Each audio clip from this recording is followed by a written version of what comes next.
gozarla bonito.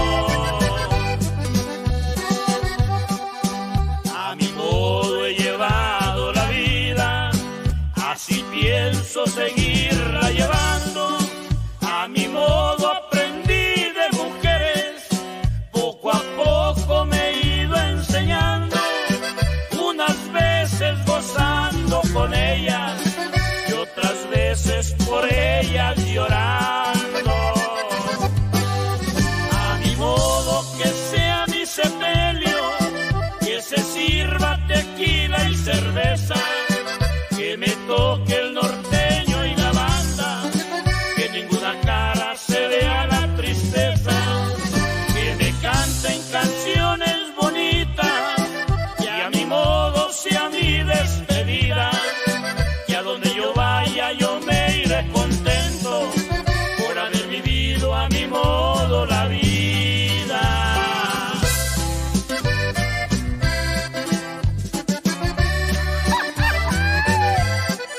Y no lloro, nomás me acuerdo, mi Chuy.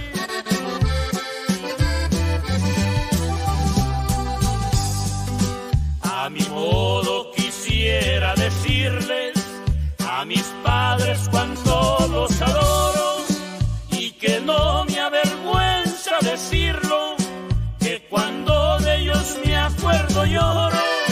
Ellos son mi riqueza más grande, mi madre es diamante, mi padre es de oro. A mi modo que sea mi sepelio, que se sirva tequila y cerveza, que me toque el norteño y la banda, que ninguna cara se vea la tristeza, que me canten canciones bonitas, que a mi modo sea mi despedida, que a donde yo vaya yo me iré contento por haber vivido a mi modo la vida.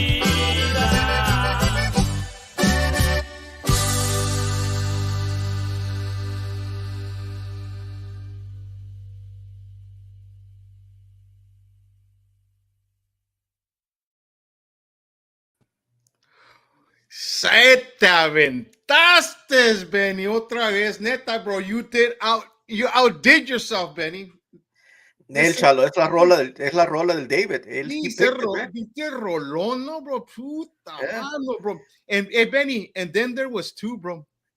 Quedamos ahí two, brother. Yeah. ¿Verdad? Pinche David. I mean, he knows how to pick them, man. I know, bro, man. Hey, hey, el David está chilo, bro. Hey, Bert, that's que Benny te aventaste, bro. You know what? You're gonna get an award at the end of the year, bro. I don't know. We're gonna have to do something, but we're gonna do either the podcast awards or something, bro. But hey, anyways, hey, welcome aboard, everybody. Everybody's here today. We have that our faithful listener, Ceci Escano's here today. We have Timothy Valvero. We got Batman. The Batman. Where's Batman at, Benny? Thailand. In Thailand over there. We got Doug Collier's over there. You know, Christopher Kilby. Hey, you know, guys, I don't know you guys. I only know you guys through here, but you know what? Welcome. I appreciate you. JC is here. VP 760. Órale, 760 represented by Imperial. JC, the hat. Check it out, dude. Make a rechera $3.99 a pound again. So real quick, I went to the store today wearing this Catman, and everybody's giving me these dirty looks. And I tell people, read what it says, man. And they start reading. Everybody's laughing, man. I said, wow, won't we wish? Carne asada is $18.99 a pound. Today's election day. And you know what? Let's bring on our man. No, let's introduce our Claro que sí, claro. El mero mero.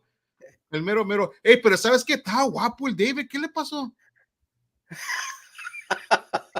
Well, we'll bring him on so we can ask him what happened to him, man. Está guapo. Está guapo. Está chulo. El guapo, el chulo. El chulo. Hey, Chalo, you're killing me, man. Hey, I'm watching the video and aquí estoy chillando. I'm crying because I've seen all my little kids when they were small, and I see my mom, my dad, my best friends. May they rest in peace. Man, literally, I'm over here like doing one of these. That's why I didn't want to come on. You know what I mean? David,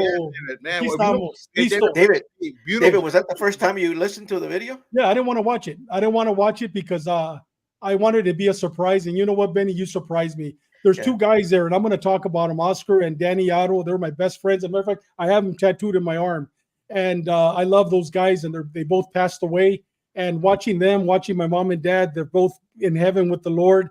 It just broke me. You know what I mean? That's why I didn't come on. Acá estaba yo aquí llorando solo, you know? Pero thank you, Benny. Yeah. That was beautiful. Patsy, my wife was asking me, "Do you think David saw the video?" I don't think so. No, he's disciplined enough to not see it. He knows. Yeah, hey, you know what? You know, Benny, I don't think you should send the videos to us if like me. You know, I just surprised me, man. If you put pictures of me, you know, and dirty diapers or whatever it is, bro. I mean, it is what it is, bro. But Chalo, you can't do that with David because he's the hub. He's got the hub. He's the one that puts all the together. But I was disciplined enough. I never saw him. Yeah.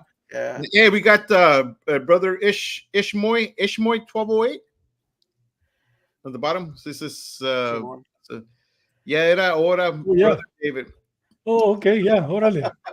A good brother in Christ. Yeah, so you know what? In the whole thing that we're going to election day today, David, what a day to be doing yours, bro. We'll always remember this, bro. It's something that, like you said, you something for your grandkids, for your family, for future generations to be able to go on YouTube or any show that this is on. Or I'm sorry, any platform that it's on, and they can see it and say, "Hey, let's look up David Contreras," and boom, they'll have it like on 15 different sites to see, right? What we're doing today, and what a blessing to have a family that's so beautiful. You have a beautiful family, David.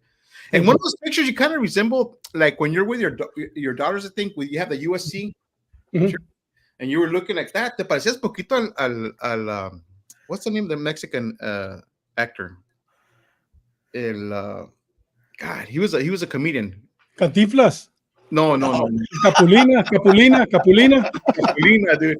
I thought it was Es el Capulino que dije. I said, oh yeah, man, that's so cool. I said they make Capulina. Hey, but you know what, dude, man? Hey, you were a pretty fit guy, man. I was. I mean, always. I mean, pero estabas bien cuadrado, man. Cuando estabas en CDC, man. No, you must have been a force to reckon with when he was there in the jail system, bro. But you know what? Knowing you, bro, you never had to really use your strength. Mostly, you got a good mind, and the way you talk, bro. Tiene buena labia. Está macizo el vato. Sí, Asamblea Apostólica de la Fe en Cristo Jesús, la primera de San Diego. Yeah, we'll be talking about that, Ishmael. All right, awesome. Hey, so let's get started, Benny, because you know we don't want to miss anything. We got an hour, a little bit over an hour to go for the show. So, well, you know, David's resume is huge. So I try to break it down to the best I could because there's just so much to say about David. You know, this week we're profiling our own David Contreras. David's resume, like I said, is so impressive. His professional accomplishments are so many. David has specialized knowledge and experience in security management, public safety, field tactics, international relations, street and prison gang investigations, narcotics, and criminal investigations. He is known as an experienced and disciplined leader. David started his law enforcement career in 1988 and retired in 2015 as a detective sergeant with the San Diego Police Department. He dedicated 27 years of service to the citizens of San Diego. But before becoming a police officer, David was a correctional officer with the California Department of Corrections from 1988 to 1994. He dedicated 6 years of his life to working behind the walls that houses some of the most dangerous and vicious criminals in our society. Behind those walls is where David learned how prison gangs operate within the prison and outside on the streets. David, a very impressive and exciting career, man. Thank you, brother, for 33 years of dedicated service.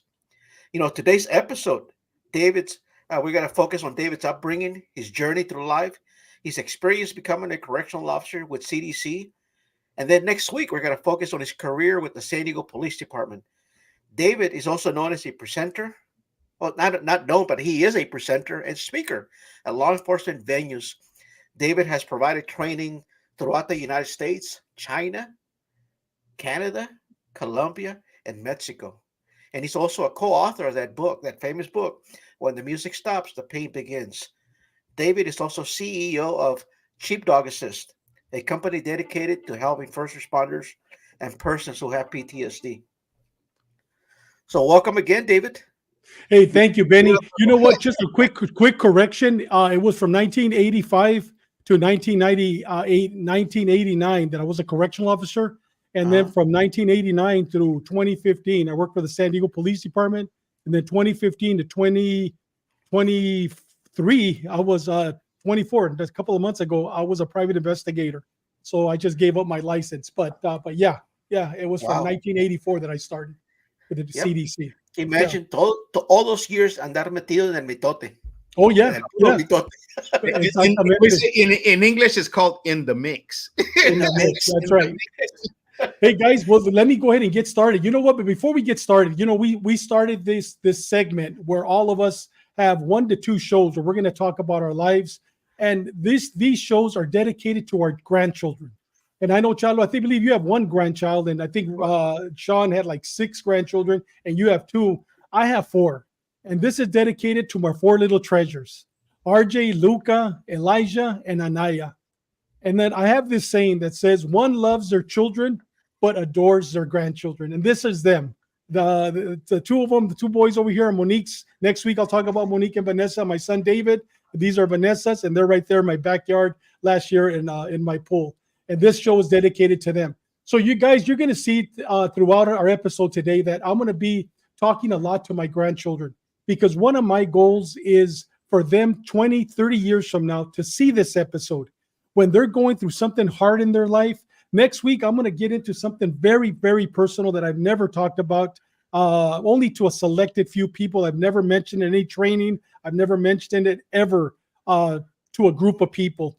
Worst video, but I want to next week talk about that. It's a very, very important part of my life, because I want my grandchildren to know and to understand that when they're faced with adversity, like I was faced with adversity, that I had to make a life or death literally decision within 12 hours, that I made the right choice. And I had the chance to run, but I made the right choice. And I want them to learn from that life lesson. So next week, we're going to be talking about that. But guys, enough talk about that. Let me tell you real quick about who I am and where I got started. I was born in 1960 in Tijuana, Baja California. That's me as a little boy. And you could tell still with the big eyes. And that's me and my little sister and my mom at 207 East Orlando Street in Chula Vista. When I was born, we lived in Tijuana for, I believe, 9 months. We moved, my mom and dad moved us to Chula Vista. We moved to San Isidro, I believe, for a year and a half. And then we moved to Chula Vista, to a place, I still remember the addresses, 207 East Orlando. We moved there, and that's where basically I grew up. It was a predominantly white, Hispanic, and some Filipinos, but it was white, Hispanic, and some African Americans.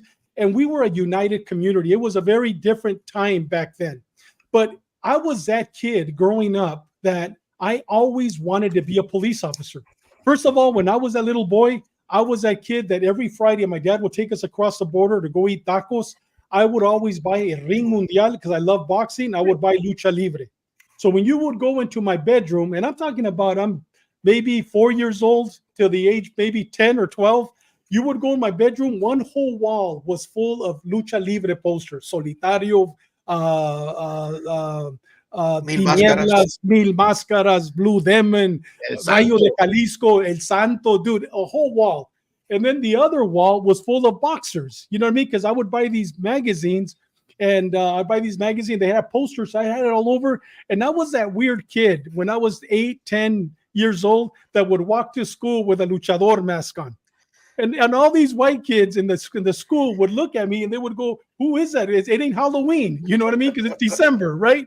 And I was that kid that, you know what, my mom, I'll tell you, 2 very important people in my life. You know, I always hear stories about, people didn't know their father or had a bad relationship. Guys, I was so blessed to have a father. That's him right there, my dad, and my beautiful mother. My dad was a pastor. My dad was a man of God. My dad was a hard worker. He wasn't like these pastors nowadays that haven't worked a day in their life.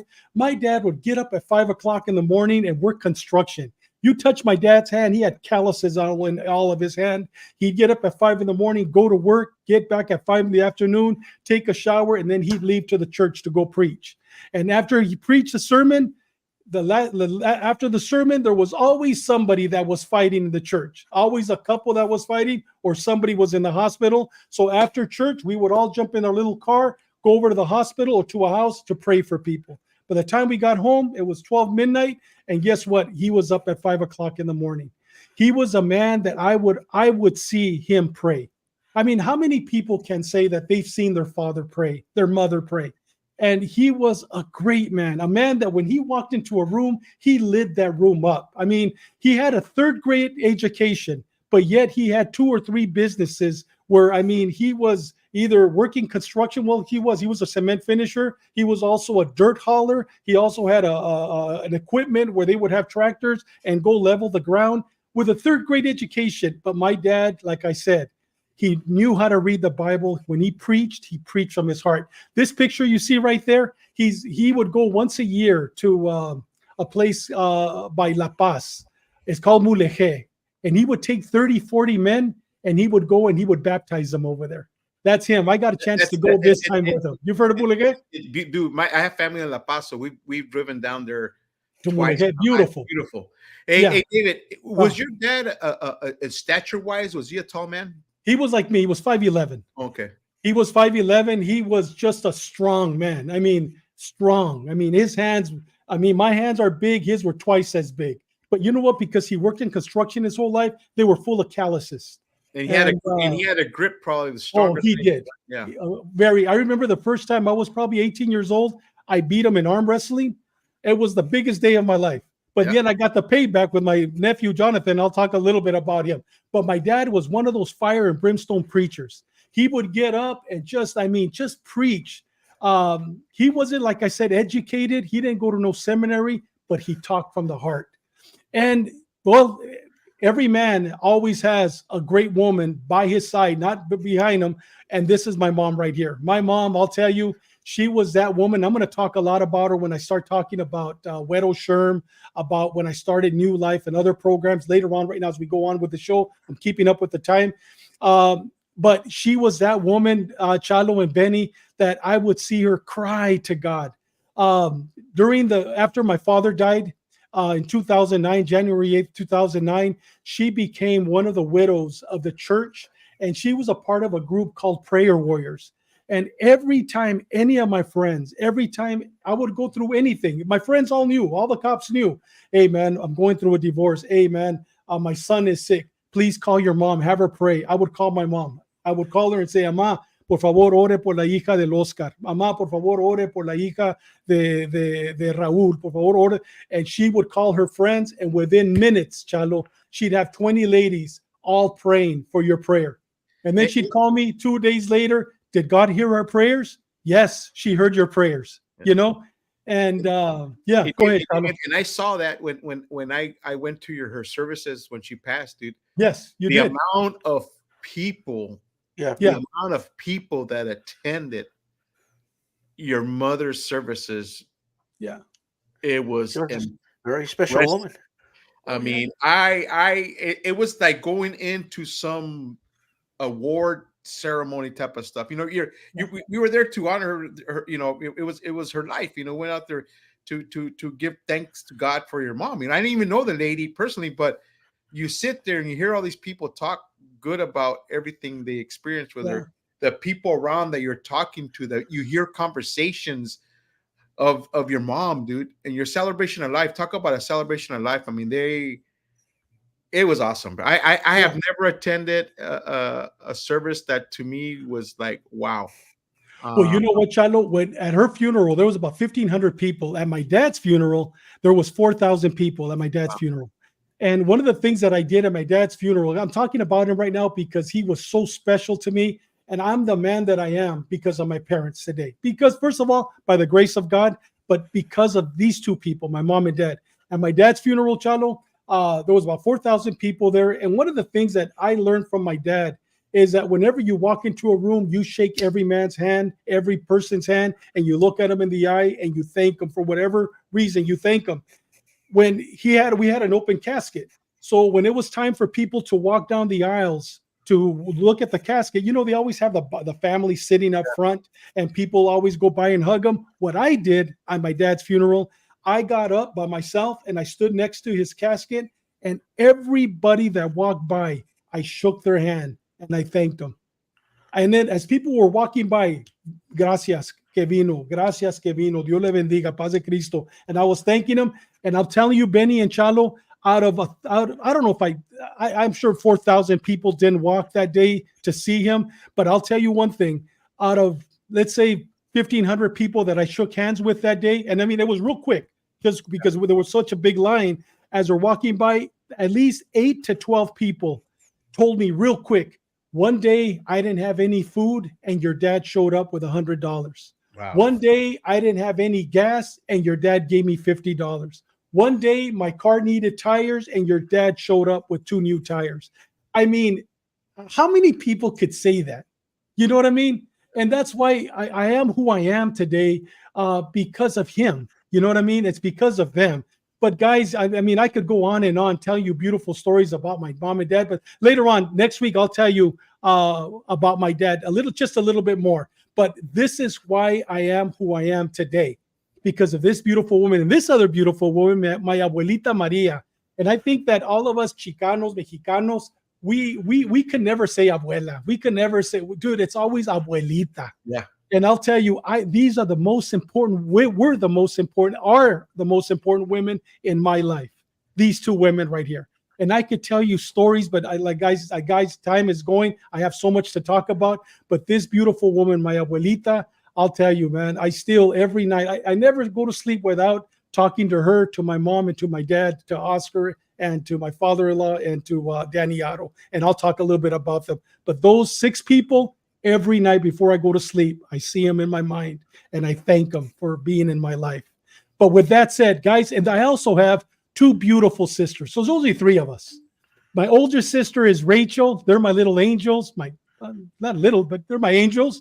And Anna, a former correctional officer, retired from Donovan State Prison. She got hurt. She got a medical retirement. I think she did 15, 16 years. Beautiful, beautiful young lady. My sister Rachel, that's another one. Like I told you, man, she walks into a room. Anna's very loyal. Anna has very loyal friends. Rachel is dynamic. Rachel's my dad. She walks into a room, she lights it up. She gets a microphone. Rachel is dynamic. Anna is loyal. You want a loyal friend? Anna. You want somebody that will just get you fired up? It's Rachel. And they're both blessed. They both have beautiful families. Rachel is her and her husband, Sam Valverde. They're pastors of a mega church in Rancho Cucamonga. They have probably about 4,000 or 5,000 members. They have like 40 churches throughout the world, in Australia, in Japan, in Russia, all over the world. They have churches. They have 2 sons, and they're both pastors. And I was telling you about one, Tim, and we're going to hopefully get him on the show. Both sons are dynamic speakers, and they have a beautiful daughter, Missy, I love Missy a lot, her and her husband. They have a boxing gym. They're beautiful, beautiful people. And so that's Rachel. And then over here, I got my sister, Anna. And Anna's right here with her children. She has a daughter, Janae, her son, Jimmy, and her son, Jonathan. Out of all my nephews and everybody in our family, I was the first in our family, the Contreras family, to be in law enforcement. I was the first, and I'll talk a little bit about it right now when I get into my personal life. But my nephew, Jonathan, followed after my footsteps. He was a sergeant with GEO. Now I believe he's living in South Carolina, and he is, I believe, director or future director of one of the biggest hospitals over there. My nephew, 18-year-old Lukey Mena, he just got hired by South Carolina by one of the sheriff's departments as a correctional officer at 18 years old. And that kid is going to be a captain. That kid's going to be a chief. He's a leader. And I'm very proud of him. Jimmy, he's a music minister for one of the biggest churches there in South Carolina. So throughout my whole family, I mean, I am so blessed. And this blessing comes from our parents, because our parents, like I said before, gave us a beautiful life and gave us a beautiful, beautiful example. But with that said, like I was telling you earlier, I was that kid that growing up, I knew I was going to be a cop. I always wanted to be a cop. But we were first generation Mexicans living in Chula Vista. My parents never allowed me or my sisters to speak English at home. We had to speak nothing but Spanish. The only people that we were allowed to speak English was to our friends at school. And you know what? I remember when I was a kid, we used to watch Leave It to Beaver. I'm sure you guys remember Leave It to Beaver. And I remember driving to Tijuana, because every Friday we go eat tacos. That was the only night off that we had. Every night was church. we're driving to Tijuana, and as we're driving over there, I look at my dad, and I used to call my dad Apa. I never called him Papa, Padre. Dude, it was always Apa. And when you see Mexican movies, the people that say Apa are rancheros. I mean, those are the ones that say Apa. You know what I mean? Like Papa in English is like Pa. And it's not father, it's not dad, it's Pa. So I remember I told my dad, Apa, leave it to Beaver, le dice a su papá, father, ¿le puedo decir usted también, father? Le dije en inglés, I go, leave it to Beaver, what calls his dad father. Can I call you father? And I remember my dad looked at me, he's driving, he looks at me and he goes, usted en la escuela, at school, you speak English, but at the house, you call me Apa, and you always address me as Apa. And I never forgot that. And you know what? Him and my mom sacrificed not speaking English to us because they never learned. I mean, they spoke broken, very ugly, broken English, but they sacrificed so we would never forget. Today, me and my sisters, both of my sisters, we read, write, and speak Spanish very well. And we owe that to them. But like I said, I was that kid as I'm growing up. Benny, I was that kid that if I saw somebody picking on somebody, I was that kid that beat up the bullies. I don't care how big you were. I don't care if you were in the 6th grade and I was in the 4th grade. I would stand up for those kids. I was that kid in school that, I had a lot of followers. I had a lot of guys. I was a pretty good little football player, baseball player, basketball player, but I was always looking out for those kids. Back then, we didn't have Spectrum. We didn't have kids with ED, ADD, or whatever, all these new acronyms that they have for them. They were slow. They couldn't read. They were slow, but we didn't have special ed schools. The special ed schools that we had back in 1968, 65, 60, 70, they were for the really mentally handicapped. But there was a lot of kids in school. So I was that kid growing up that always had these kids that nobody else wanted, the castaways. And as I was growing up, 6th, 7th grade, I was that guy. I always had the castaways, the guys that nobody would want to hang out with. They would hang out with me. And I was that guy that always throughout my life was helping those that were in need. I was that guy. Let me tell you about my first experience with a Chula Vista police officer. It's about 1972. That was my first experience. And as I'm growing up, guys, I'm always telling myself, I'm going to be a police officer. But because we're first generation Mexicans, guess what? And we're Christians, we never met any cops. No cops never came to our house. Cops never came into our neighborhood because it was a nice neighborhood. It wasn't a rich neighborhood, but it was a nice neighborhood. So we never had encounters with cops. So one day, it's 1973, I'm going to a high school football game because I always loved football. And I'm at a high school football game. I go with one of my cousins, and we're there. And there's a big riot between Castle Park and Sweetwater High School. And it's really Otay against OTNC, Otay against National City, because they're all Chicanos. And all these guys are fighting on the bleachers. They finally take off. They're fighting all over the place. And I just want to watch football. I'm a little kid, little 12-year-old standing. So by the time the bleachers were all, people are fighting everywhere. I walk toward the field. And I'm on the field still. They didn't stop the game. I'm watching the game, and guys are getting stabbed. I mean, it's all out. It's Otay against National City. They're fighting. As I'm standing there, all of a sudden, Chula Vista PD responds. The sheriffs respond. They set up a scrimmage line. I didn't know what that was. I'm watching a football game, and they start marching. They start clearing the side of the football field, and I'm there. I'm just a kid, and as I'm there, this cop, I remember he looked 12 feet tall, and he was probably 5'6", 5'7", but I was a little kid. He comes up, and I remember he had a straight handle baton, and he basically had it, and he, without me even knowing, I didn't even see him. While I was watching the game, all of a sudden, I felt something hit me right here in the solar plex. He hit me so hard that it took the air out of me, and I fell to the ground. I remember being on the ground, and then him, after he hit me, he's stepping over me, and people are stepping over me, and I'm looking up, and the first thought that came to my mind, Chalo, guess what it was? The first time the thought that comes to my mind, I said, when I become a cop, because I knew I was going to become a cop, when I become a cop, I'm never going to be like him. I'm never going to be like him. And you know what? For 6 months, I swear, I'm not exaggerating, I had a black and blue mark right here on my chest. And every time I take a shower, I'd see myself in the mirror, I see the black, blue mark on here. I would always say, I am never going to be that man. Never going to be that man. So I always thought I was never going to be that man. So I kept on with life. I went to Castle Park High School. I'll show you a quick picture here. I played football. This picture right here, I don't know if you could see it. That's my dad, and he's baptizing me. I gave my life to the Lord when I was 14 years old. I don't know if you could see it or not, but he was a pastor in El Cajon. I gave my life to the Lord. I got baptized, believe it or not, guys. I got baptized in the Apostolic Church. They baptize you in a tub of water. They sink your whole body in because the baptismal was, I guess they had some problems with it. They had horses next to the church.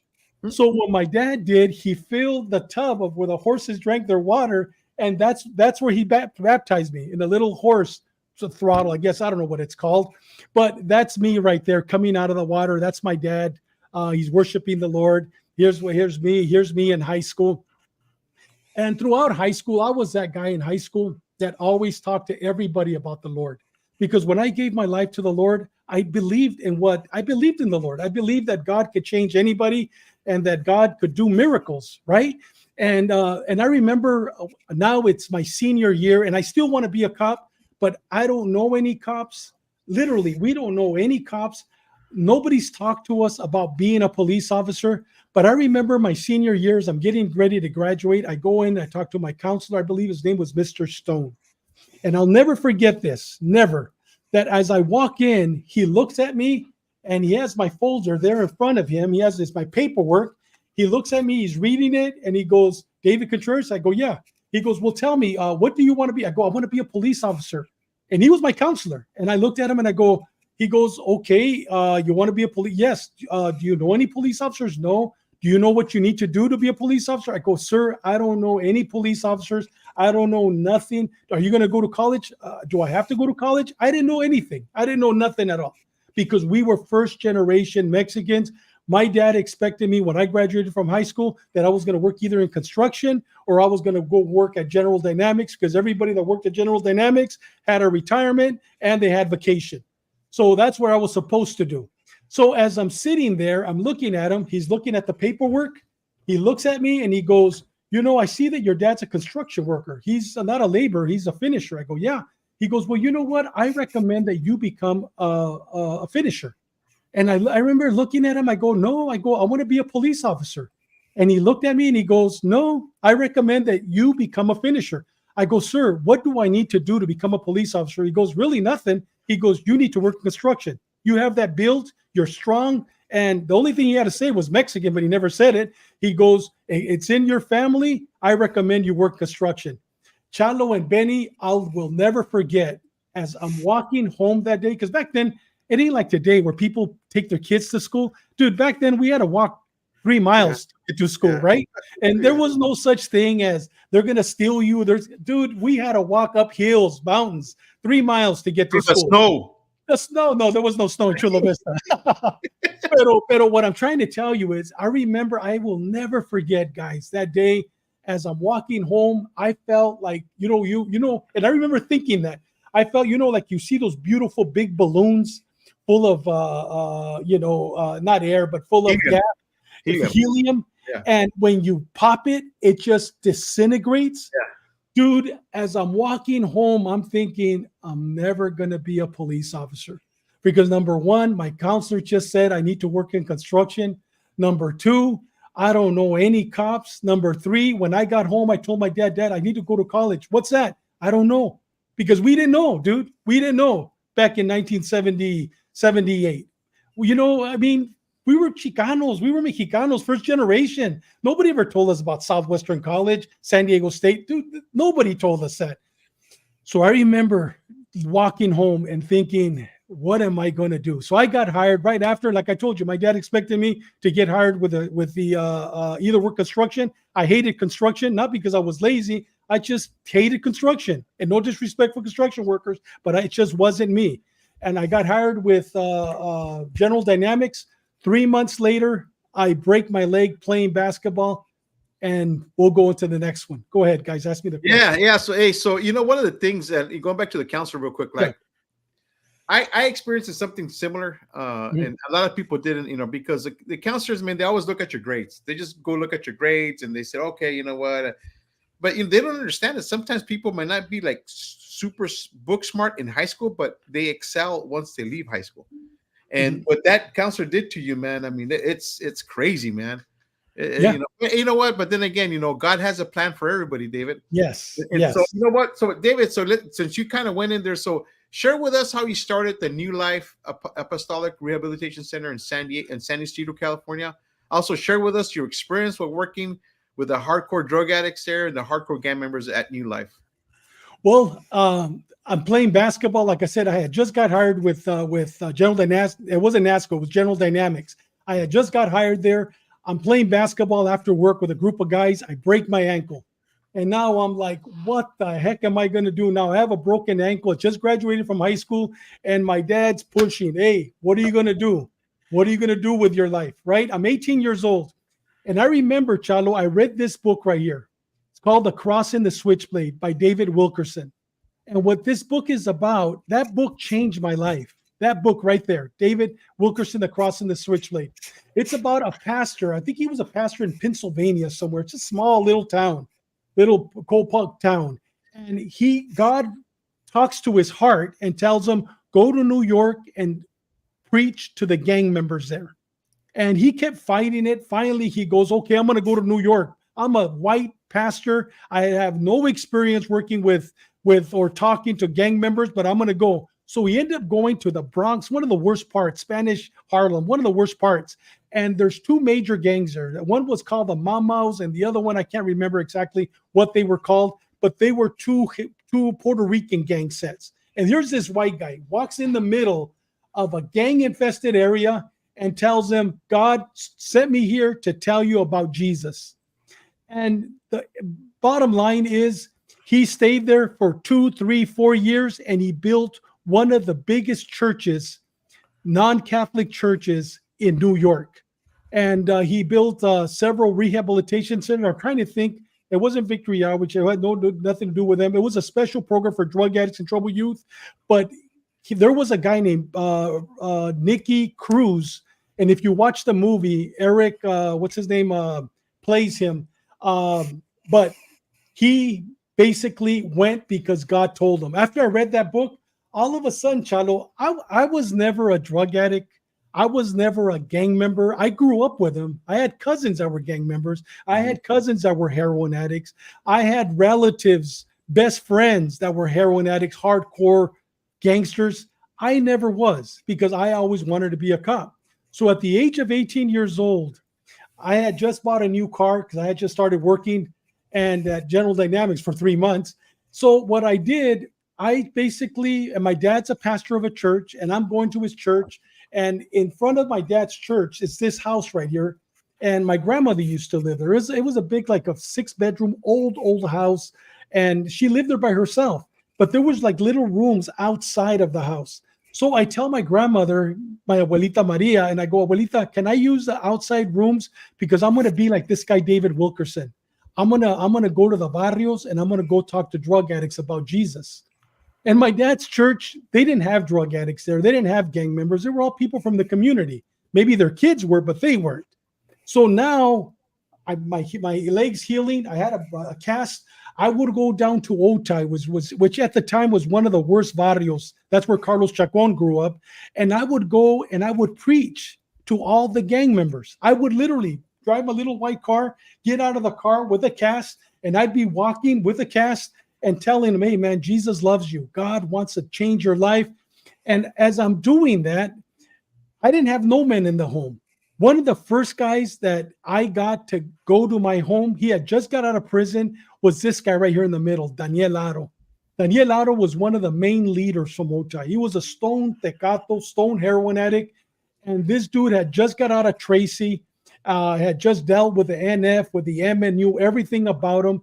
He was the first guy that I went and I basically convinced him to come live in a little room. We were so poor at the time that whatever I ate at home with my mom and dad. My mom would always make me an extra plate, breakfast, lunch, and dinner, and I would bring him. That's what he would eat. He would take a shower. I would hold the hose so he could take a shower because we didn't have a shower. The house only had one shower. My abuelita lived there. And that's how New Life got started. That was a rehabilitation program for drug addicts and troubled youth. How we ran that program, Benny, was we didn't have state funds. We had car washes. We had bake sales. We made tamales. We would go out in the community. We would ask the community, it's something like this. This started way before Victory Outreach, and it was nothing like Victory Outreach, but it was the same philosophy. But we were a program that started from my heart. And you know who my worst enemy was when I first started the program? Believe it or not. You. Who do you guys think was my worst enemy? Who said, you're wasting your time. These drug addicts are going to steal from the church. You're wasting your time. These drug addicts. Guess who my worst enemy was when I started it? I don't know. My dad. I was gonna say your mom. No, my mom loved these guys. But my dad goes, what are you doing wasting your time? You know what I mean? These guys are not going to change. And I'll tell you, I ran it from 1978 to 1984. By the time I left that program, I had 36 men living at that house. We had triple bunk beds in every room. We had them sleeping in the church. We had their relatives. My dad's church went from 150 members when I started to close to maybe 600 members. Because when these guys gave their life to the Lord, Danny Aro, stone Tecato. I remember one time I went up to Danny Aro. He's in Otay, and he's all loaded on reds. And I go, Danny, God loves you. And I remember he reached into his pocket. That's this dude right here. He's the one. He had just got out of Tracy, and he's the one. He was an artist. He's the one that put New Life Apostolic and signs all over the house. And I remember him reaching into his pocket, and he goes, "Is your God more powerful than my bennies?" That's what they were called back then, bennies, the pingas. They were called bennies. And I remember he had a handful, and I looked at him and I go, "You know what? God's more powerful." And when he decided to change, I was with him. Dude, I didn't know nothing about drug addiction. I didn't know. And now, as this program, I ran it for 6 years. I'm getting dudes from Tracy, from Tehachapi, from Chino, from St. Quentin, from Folsom, all these dudes that are in the Pinta that want to get out early or on parole, they're asking the parole agents to come to my program. So here's a 18-year-old, 20-year-old, 23-year-old guy that is dealing with hardcore gang members. And they used to always tell me, "Hey, Contreras, how can you understand me being a drug addict, being a gang member, being a fucking killer?" I mean, literally, they would use that vocabulary. And he goes, "When you've never been that." And I would tell him, "Listen, man, how can Jesus understand you being a killer, being a drug addict, being a liar, being a thief, if he was never?" I goes, "Because he loves you." And I would tell him that about the Lord. So basically I ran this program. What was my success rate? It wasn't that high. A lot of them used the program. But it was funny because we're talking about 1978 through 84. Right before I left the program, about 2 years before I left the program, one time, Danny and them, we would get guys in my program, and then I noticed that the guys would be standoffish with certain guys. And later on, I would find out that these guys were either MM members or heavy MS sympathizers. So I remember Danny goes, "Hey, David, be careful with that guy. He's MA." And I remember one day because I used to teach Bible studies to them. That was my therapy, Bible studies. So as I'm talking to about the Lord, I mentioned the MA. And when I mentioned, this is like in 1970, 1980, 81. When I mentioned the MA, I had probably 20 guys there at the church, and they all stood back. And after church, they all walked away. And Danny Aro comes up to me because he was the old Pinto. He was my assistant. He comes up to me and he goes, "Hey, David," he goes, "never mention the MA." I go, "Why?" I go, "You talk about it. I mean, you've told me about it." He goes, "David, it's a word that you never mention." He goes, "That's how secret, Benny. I don't know if you know that. The word MA was back in the 70s and in the 80s. It came out in the open with American Me. Before that, nobody would talk about the MA. Nobody would talk about the MA. Go ahead, guys, for the next question. So now you're talking about the gangs and everything like that. So David, share with us the story about Raul Leon, also known as Huero Sherm. Who was Raul Leon? Before I do, this was Oscar, and this is Danny. Oscar was from Otay. He was that guy. He was 18 years old when he went into my program. They were going to send him to prison for 12 years for a robbery. I went in front of a judge, and I asked the judge to sentence him to my home. When he got there, he was 19 years old. I think they gave him 8 months, and then they gave him 7-year prison suspended. Came to my home. This guy did not know how to read or write. Grew up in Chula Vista, but was a stone gangster. I taught him how to read in the Bible, and he later became a minister, became a youth pastor.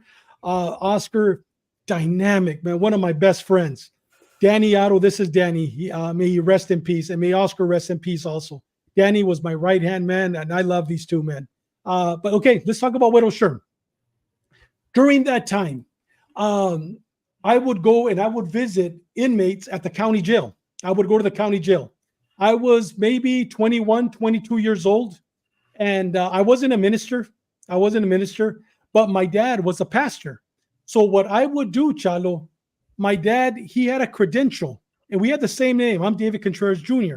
So I would get his credential, didn't have his picture on it. It was a little metal credential, Pastor David Contreras, and then it would give the name of the assembly when he became a pastor, no date of birth or nothing.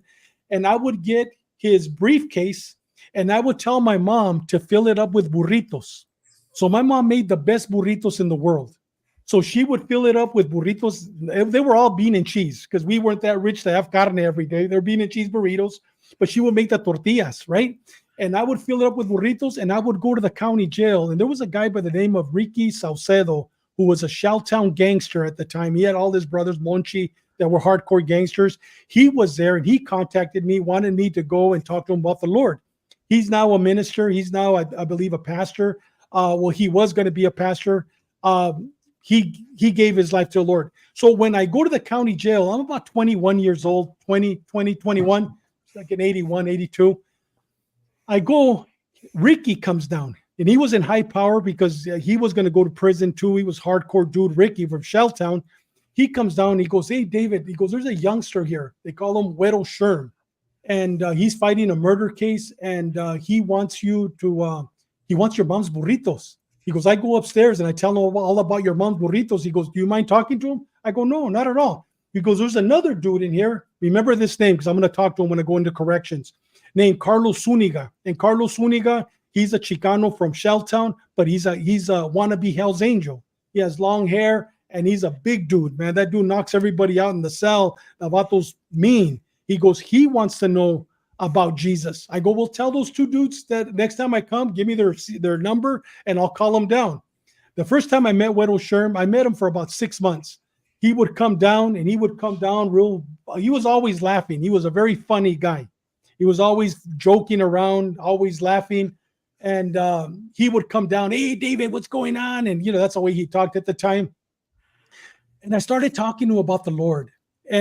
But before we talk about the Lord, I give him 2 or 3 burritos, and he would always end up with 6. I mean, the guy just started with 3, and he would eat. And then Carlos Zuniga, same thing. And I started praying with these guys, and they both gave their life to the Lord. They both said, you know what, man, I need to change. But Huero was fighting that murder case. So I remember as I'm talking to Huero, he's going to trial. And he would go sometimes, hey, David, if you got time, can you go to my trial? And I think I went to 2 or 3 of his court hearings. And as I'm sitting there, I'll never forget, as I'm sitting there, I'm hearing about the murder. And I know all about the murder case. And I'm thinking, man, this dude's going to go to the pinta. This dude, he killed the guy. But he would never confess to me that he killed the guy. But like I said, he was always funny, always very jovial. But he'd talk about the Lord. And I prayed with him. I laid hands on him. And he'd eat his burrito. So I remember he was going to get sentenced. They found him guilty. He was going to get sentenced within the next day. And he goes, David, because I think I would go on Tuesdays and Wednesday or Thursday. It was a couple of days. He goes, do you mind going to my sentencing? I go, yeah, where I'll go. And I remember I was there when the judge sentenced him to life. I remember it was life without parole, but it was life in prison for the murder. And I remember as Huero's sitting there, he turns around, and I'm sitting there, and I'm looking at him, And he just looks at me and he shakes his head. And he just sits there. And I just look at him. The next week, I go back and I send him his little note. You remember, Benny, you would send a little note. They would go give it to him, and then they would bring him down. Yeah. This was at the county jail, so you weren't there at the time. This is back in 82, 83. So as he's coming, he wouldn't come down for 3 weeks. About a week before, so I would go every week, and I was still talking to Carlos Zuniga, and I'm still talking to Ricky, and now I'm talking to more guys. I'm passing out burritos like crazy. I'm not supposed to do that, but that's the only way they would come, and I would talk to them about Jesus, right? So as we're there, I remember he comes down, and he wouldn't come down. So about a week before the bus, back then, I believe on Wednesdays, the bus would take him to St. Quentin.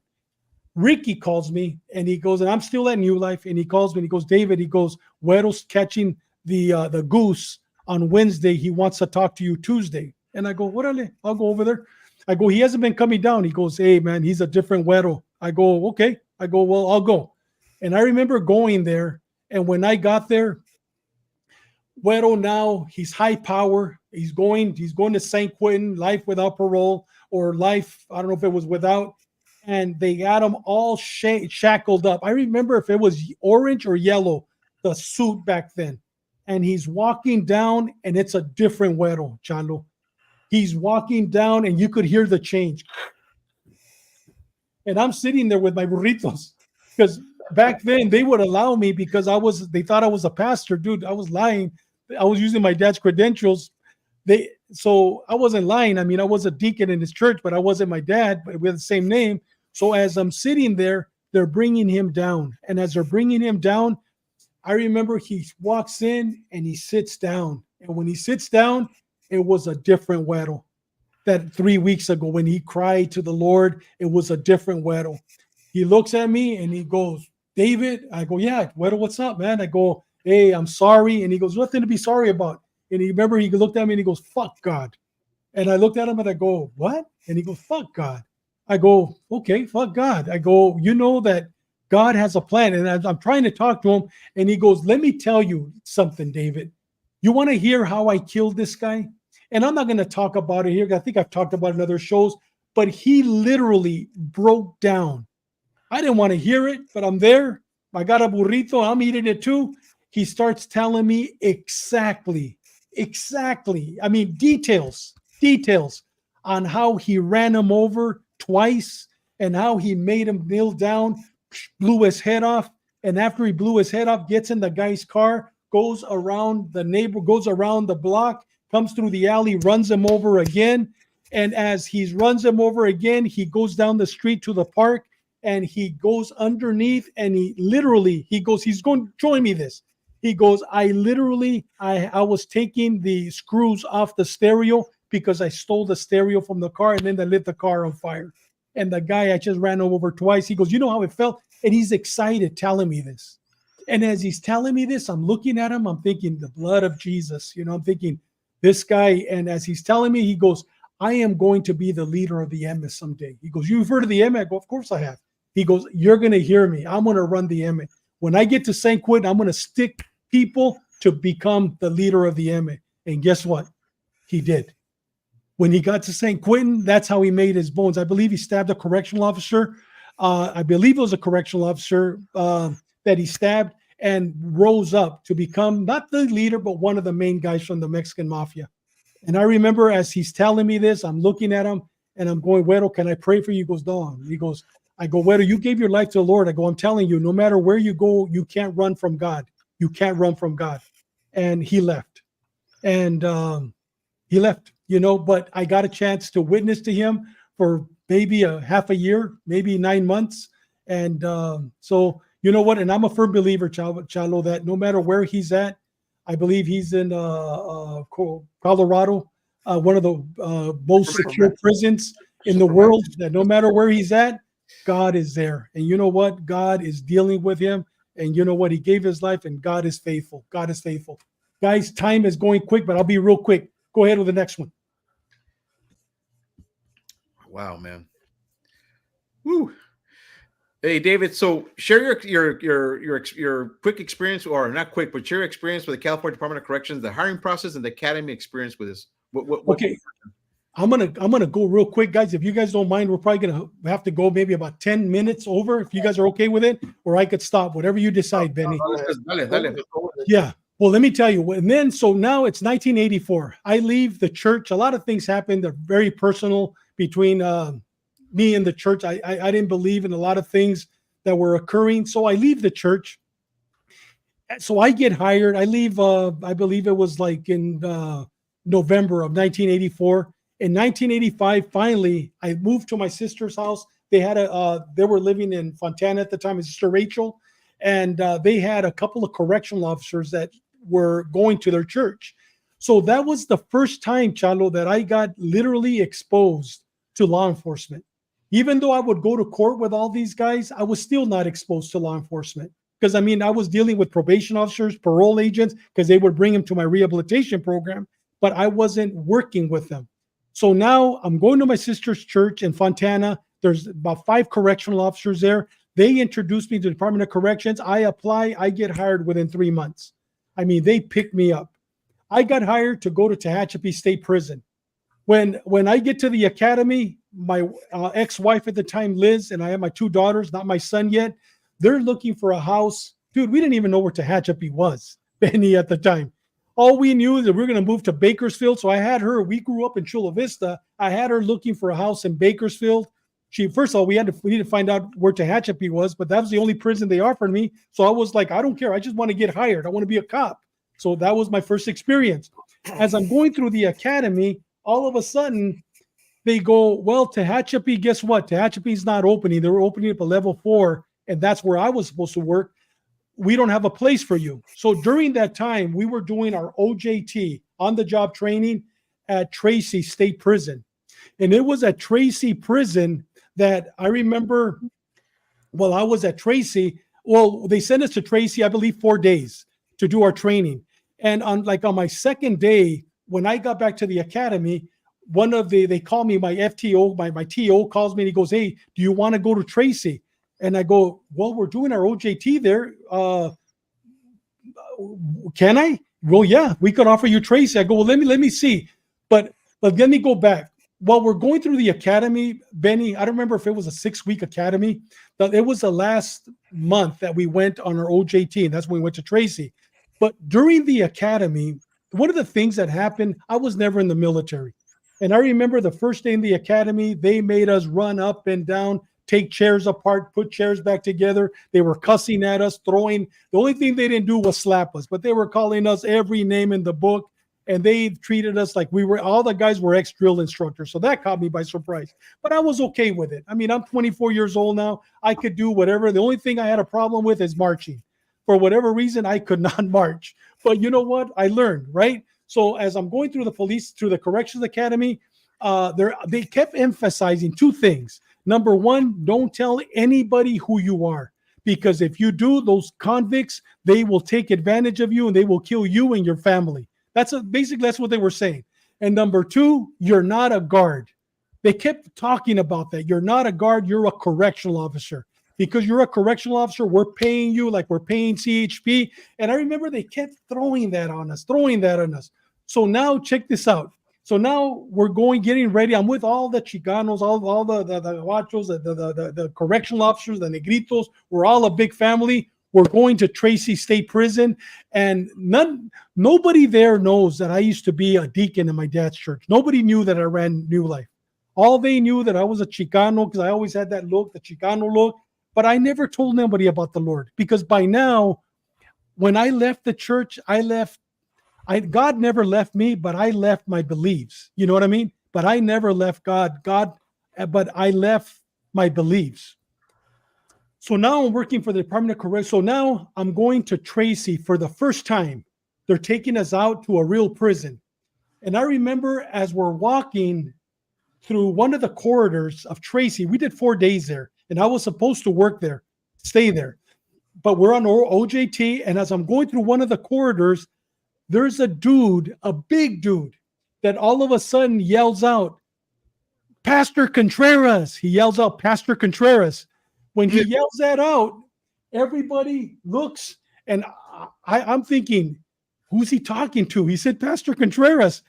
And guess who it was? It was Carlos Zuniga, the dude that was at the county jail that they had given him 13 years for a stabbing. He looks at me and he starts running down the yard. Dude, nobody runs in prison. Nobody runs in prison. He starts running down the yard toward me. And when he's running, a group of correctional officers, some guys, I believe they were security squad, they tackle him and they take him to the ground. But right before he gets to me, and we're all in a big bunch, a group of correctional officers, right before he gets to me, they tackle him through the ground. He falls to the ground. When he falls to the ground, they handcuff him and he's yelling, "That's Pastor Contreras. That's Pastor Contreras." And all of a sudden they look at me, "Who's Pastor Contreras?" And I go, "Me." I go, "Me."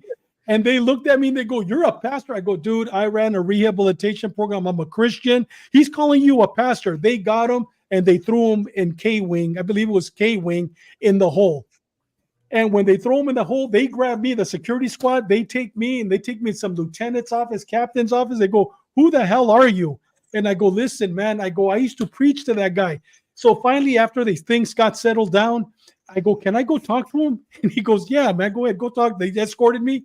And I remember I went up to Carlos. They had him in the cell. I think they had touched him up a little bit, all because of me, right? Because he wanted to hug me. But dude, you can't hug a correctional officer. I was a brand new cop with a bunch of young correctional officers. I was in training. I go up to him and he goes, "David," he goes, "what are you doing here?" He goes, "I had heard that you were going to work for CDC. I thought you were going to be a counselor, not a correctional, not a guard." And I go, "Dude," I go, "I got to start from the bottom." And I remember he goes, "David," he goes, "I'm getting out." He goes, "I'm supposed to get out next month." He goes, "I won my appeal." I go, "Carlos, they gave you 13 years. And they had just given him 13 years, like maybe a year before." And he goes, "I won my appeal. I'm getting out." And guess what? He did get out. And 3 months later, he was murdered in Shelton. He was murdered in Shelton. He started burning connections, and some paisas blew his head off. They shot him. But going back to that story, so I go back to the prison. I mean, I go back to my the academy, and they go, "Hey, man, we heard what happened. Somebody knew you." I go, "Yes, somebody knew me." And they go, "Well, there's another prison if you want to go, either Tracy or you go to CMC, California Men's Colony." I go, "I'll go to California Men's Colony." So I ended up at California Men's Colony. When I got talking about Huero Sherm again, and guys, I'm going to just give me 5 more minutes. Don't rush, dude. Take When your time. Listen, when I got to California Men's Colony, it was a different prison. It was a protective custody institution. And this institution, they had all the Mexican mafia. They had Pyre.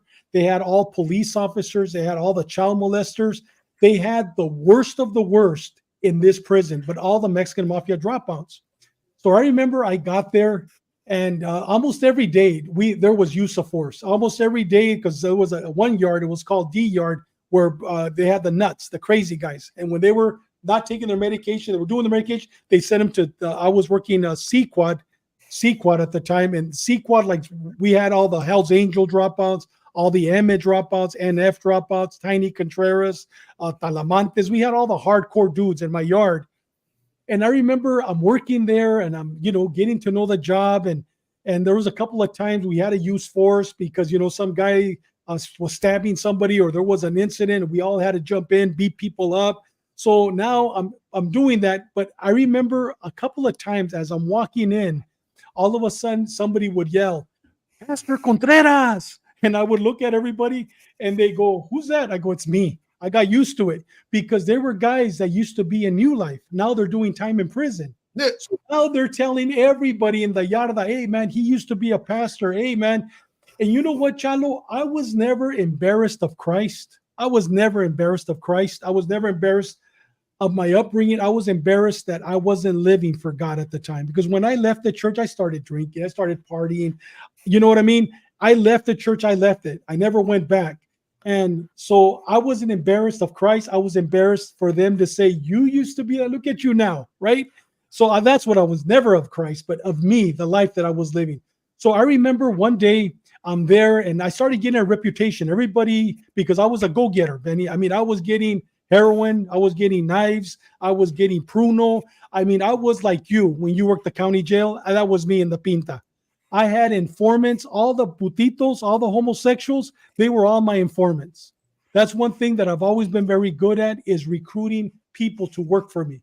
So I was getting all kinds of dope. So one day, guys, I'm sitting, I was on the third tier, C quad. All of a sudden, every time the security squad is a group of investigators, and we all wear our green pants and our tan shirt. The security squad, they used to wear jumpsuits, green jumpsuits, and they were the baddest dudes around. I mean, these dudes, whenever they walked in, everybody would just go up against the wall because these vatos were mean and they were good investigators. So one day I'm up on the tira, and I'm up there, and I think I'm reading the paper. I'm doing something, doing some paperwork, and all of a sudden everybody's yelling, "Security squad, the goon squad." That's what they called them back then, the goon squad, goon squad. And they're going, "Oh shit, the goon squad coming into our building." The inmates are saying that. So the inmates are running in. You could hear them flushing toilets, and they're going, "Oh shit, they're coming up to the third tier," and that's where I'm at.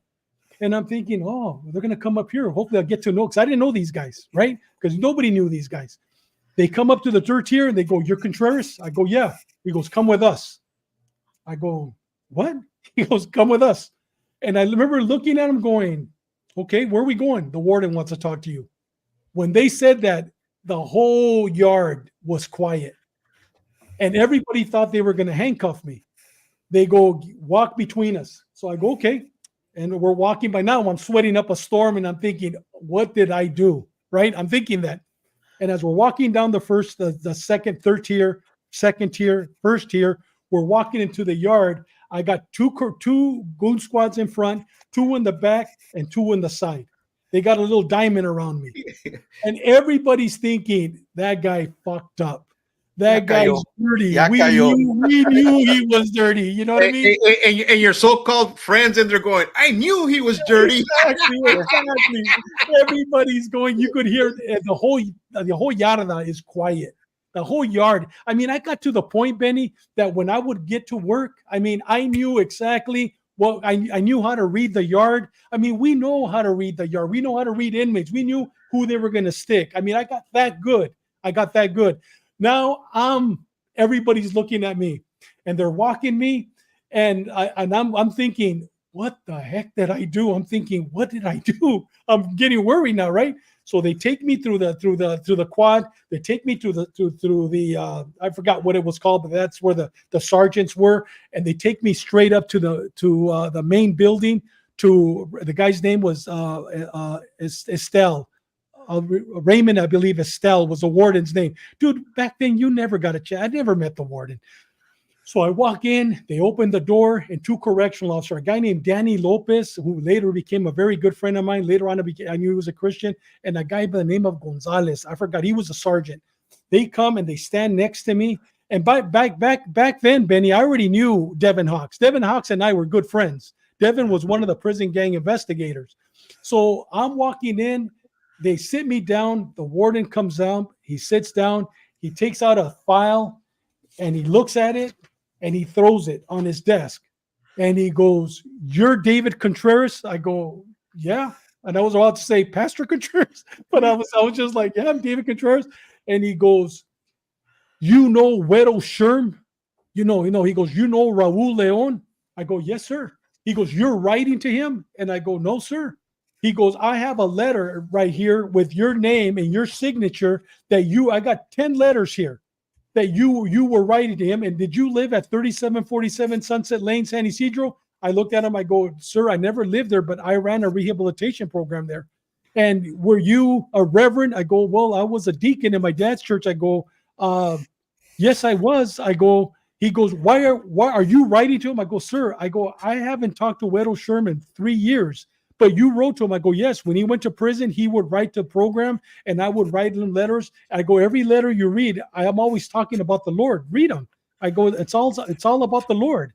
I go, "I used to pray with him. I used to take him burritos," and I'm telling him all these stories, right? Yeah. And he looks at him, and he looks at me, and he goes, "You don't write to him?" I go, "Sir, I haven't seen Huero since I left New Life in 84, and I hadn't seen him like 2 years before."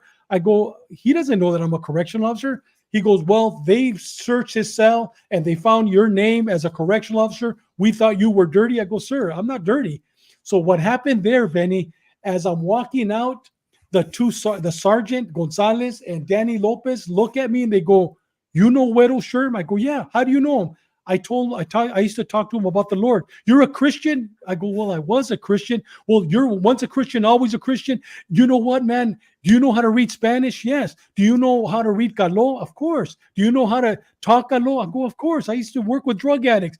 That opened the door for me. Huero Sherm, without even knowing, opened the door so I could become basically involved with prison gangs. After that, Danny Lopez would call me. Hey, David, come over to the office. Hey, David, have me read this. Hey, David, I'm going to debrief this guy. Sit down with me. I became an expert because of Huero Sherm. Because of Huero Sherm, I became an expert.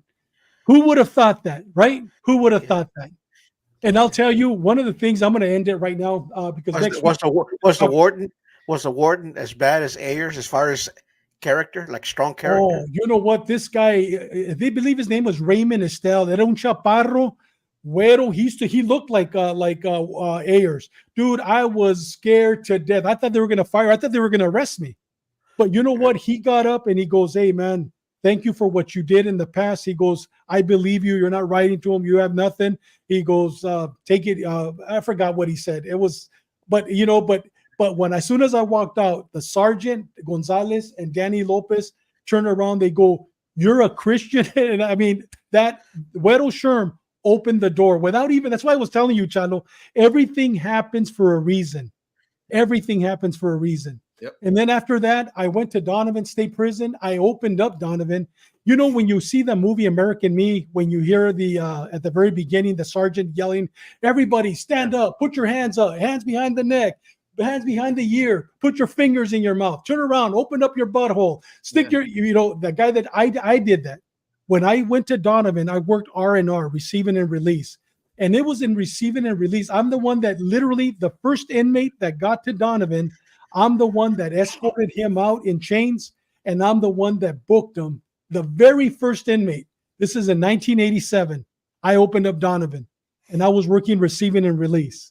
So, I mean, I could tell you stories about Donovan. You know, I'm going to be on Ruben's show. I'm not Ruben, on Hector Bravo's show next month, and I'll tell him. I mean, I was there when it first opened. Now, I mean, it is what it is. But back then, I was there at Donovan.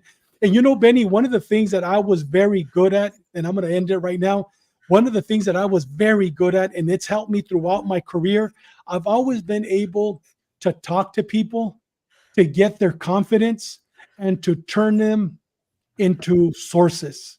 I'm very good at turning people into sources.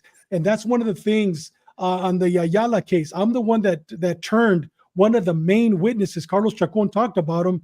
Lopez, ¿cómo se llamaba? They used to call him Little Yonke. I remember his name. I had him there at Donovan, and I'm the one that turned him to talk to Chacon. And because of him, he made the case for Chacon. But he's just one of hundreds that I was able to turn into sources. That was my gift. I was very good at turning sources, turning convicts. And even as a cop, I was very good at developing confidential informants. That's the word, developing confidential informants. David, I mentioned Ayers because he is one person that I would never want to sit across the desk where he's going to administer discipline against me. Because that guy, he's scary. He's a scary guy. He's Raymond Estelle looks just like him. Yeah. I don't think he was that tough though. But David, so tell me, all this experience you had at CDC, do you feel that when you came out as a police officer, do you feel that made you a better cop? Oh, Benny, the experiences that I had at New Life Outreach, working with these hardcore drug addicts, that made me a great correctional officer. And I say it humbly. It made me a great correctional officer because I was able to, you said it right, Chalo. I didn't get into a lot of fights. You know why? Because I was able to diffuse situations because I knew how to talk to people. You know what I mean? So being a director of New Life, working for corrections, Benny, that helped me so much. And then by the time I got the streets, dude, I was turning informants like crazy. I was very good in diffusing situations. I didn't get into a lot of fights, but when I did, we dealt with it. You know what I mean? But I didn't get into many because I knew how to diffuse situations. But when we did, You cross the line, we will deal with it. And I dealt with it. And people knew that. They respected that. So yes, it helped me a lot, Benny. Yeah. You know, learning the rope in jails and prisons, dude, that's what makes you a good street cop, a good detective, a good investigator. Yeah, I'll tell you. I was never a detective with San Diego PD. That's a long story, but I'll talk a little bit about it next time. But I was a detective sergeant. Dude, there were times that the detectives, they couldn't get the guy to cop out or to say something. They'd call me in. And dude, behind my CDC experience, I mean, I did a lot of investigations. As a cop, I did a lot of acting detective time. I had a lot of investigations, but I never had the seal. You know what I mean? But as a detective sergeant, I was able to really get my hands dirty with my guys. But I was always that guy that was able to close a deal. If they couldn't get somebody to confess, I would go in. And I say this humbly. I would almost always get the confession because I knew how to talk to people. That's all it takes. You know that, Benny. Yeah. Know how to listen and know how to talk. You were going to say something, Chalo? No, I was just going to say, we know it's you already touched up on it. Just the fact that sometimes the best cops are the ones that can talk, that know how to listen, and then talk, and then negotiate. You're a great negotiator. You become a great negotiator where you know how to talk to them, and sometimes they think that you're giving them info that nobody else knows, but you're the one that's getting actually the info you need. And so and you know what, Chalo? When I retired, I opened up a PI company in Mexico, and we did handle a lot of hostage negotiations. We weren't the operatives. We were the negotiators, Oscar and I. And dude, we were very good because we know how to negotiate. We were very good, very good. You know what? When people confuse that you're a genuine person and you actually mean well, they can pick that up too. They know when people are trying to con them and stuff like that. But when you're being truthful and you say, hey, I'm not going to promise you the world, but I can help you. You help me. Hey, David. So I want to thank you for sharing your childhood experience, bro, your family dynamics and your career so far as a correctional officer. You have any last words, David, there real quick before we close up? You know what, Benny? You want me to talk about next week's episode real quick, Benny? Or you want me to talk about it later? You sure? Go ahead. You run with it, yeah. Guys, next week is going to be my experiences with San Diego PD. I'm going to talk about a real famous case that this man right here, Borjon, murdered his wife, Diane Gonzalez. We were the ones, it was my team and I, it was my team. I was the leader of the team. We caught him it took me 2 years to catch him, Armando Borjon. The other case that I'm going to talk next week about is Mexico's bravest man, Lieutenant Colonel Julian Leizaola is the former chief of police in Tijuana. He was a chief of police in Juarez. They shot him. Now he's in a wheelchair. It looks like he's going to be the new chief of police in Tijuana. We saved his life 3 times. And I'm going to talk about how we saved his life in Mexico. That's going to be a great episode. How the CIA was trying to recruit him and how the CIA contacted us to have a dinner so we could introduce him and how he caught who they were. That's going to be great. I'm going to talk about my GST experience when I worked GST, one of the best times in my career. And then I'm going to, if I have to, before I talk about that, this is for my grandchildren. I'm going to talk about the live liver donor transplant. I donated 60% of my liver to my father. But the process, I was a cop at the time when I did this, the process, how it happened and the things that happened in between before the liver transplantation, how they broke 6 ribs. I'm going to talk about it because my grandchildren need to hear that. They need to hear this story. And if I have time, I went undercover in China for 14 days. And that's a very, very, in China, in Nanjing, Shanghai, and in Beijing. That is a very, very interesting. There's a lot of things I can't really talk about because there's still an ongoing investigation. But just being in China completely, literally, without no contact with my wife, with nobody, with no phone, with nothing for 14 days, that's a very interesting case. So that's what we're going to talk about next week. It's going to be a good one. So expect some good fireworks. And I want to thank you, gentlemen, for not. First of all, Benny, you said huge. You didn't say huge, and like Trump does. And then David, you said China. You said it the right way. You didn't say it like Trump usually says China. So you guys took politics out of this show. Congratulations. Okay. Hey, so real quick, guys, our last shout outs, guys, that we do every year. Last words. David, let's. You know what, David? You always like finishing it. So, Benny, let's start with you, bro. Well, tonight, like a lot of people are they're trying to be funny. They're telling me, Benny, when is the revolution going to start, tonight or tomorrow? Do you have a date or time? Let's hope nothing bad happens. But at the end of the day, the cops on that skirmish line, the cops to respond to all this civil unrest, they become the enemy. And be prepared for that, guys. Be prepared to respond. Do the right thing. Don't get caught doing stupid stuff on body cam or somebody else videotaping you, like some of the most recent incidents that have been coming out lately. Don't get caught. Don't lose your temper. Don't screw up. Remember, somebody's out there with a telephone. And not only that, not that we're trying to cover up or our behavior, but just do the right thing. Know your job and know your capabilities. And if it's time to back away, back away. Let somebody else fresh come in and take over for you. Don't make that mistake. Exactly. Hey, and I want to share something with you guys. And this is part of my departing. My daughter yesterday at this morning at 00:39 hours, which is 12:39 a.m. She sent me a screenshot and it says, "You always taught me this, Dad. I love you." And it's a screenshot and it says, "Do the right thing even when no one else is looking." It's called integrity. And like I've always told you guys, integrity means everything in this career and our lives. And it's your character. If you have no integrity, you're not worth anything, guys. And going back to that, Benny, we have integrity when we're dealing with what's going to happen. We don't know what's going to happen. Officers, they're listening out there, and people, stay blue. And I'm not talking blue because the Democrats blue. I'm saying be a cop, think like a cop. Don't pick sides. You have a job to do. You have people to protect. Don't let your emotions, we might go with different parties, political affiliations, but all in all, our lives are dedicated to this great profession where, we cannot pick sides, and you got to do the job the way it's supposed to be done, and you got to have a lot of integrity to do that. And guys, tomorrow night on Ash Wednesday, you guys are going to hear firsthand stories. Bobby and myself and Doug, we're not going to tell you things.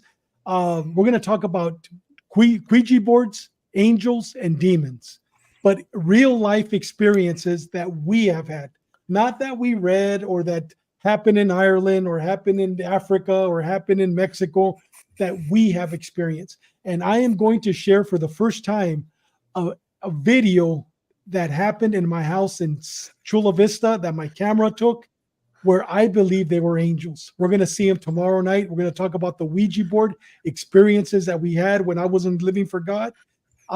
It's going to be a great show tomorrow night. If you guys get a chance, please watch it. With that said, guys, I apologize for going over the 1 hour. I'm the violated that policy. David, don't worry about that. Yeah. Don't worry about that, bro. Hey, David, there's no way you can end the show and try to pick it up next week. So I think we hit what we needed to hit. Now next week we start off with a new, your career as a San Diego Police Department officer. There's no way we could have gone in there next week. And there's no way. Yeah, when you go on a roll, you go on a roll, man. Exactly. Guys, live a purpose-driven life. Live every day like it's your last day on earth. God bless you, and God bless America. We'll see you next week. Make that $3.89 a pound again. There you go.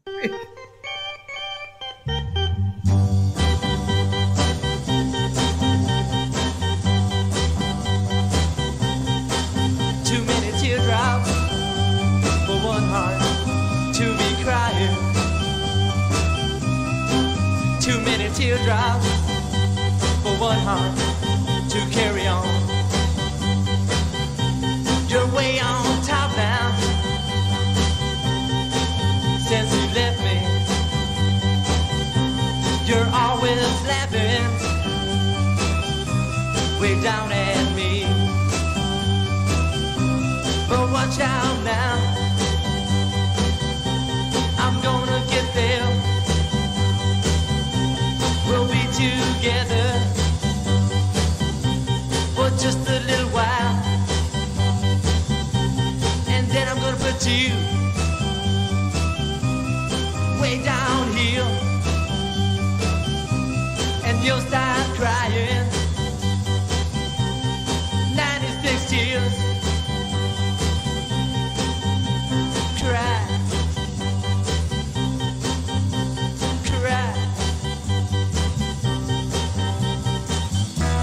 when the sun comes up, I'll be on top. You be right down there, looking up. And I might wave, come up here, but I don't see you waving now.